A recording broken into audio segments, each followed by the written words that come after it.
Тәуелсіздік бабалар аманаты, ұрпақтардың асыл мұраты.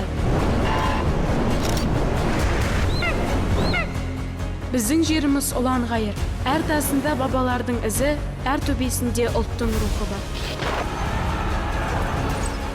Қазақстан жарқын болашаққа қадам басты. Мен Республика күніне ұлттық мереке мәртебесін қайтаруды ұсынамын. Бұл еркіндік пен бірліктің символы.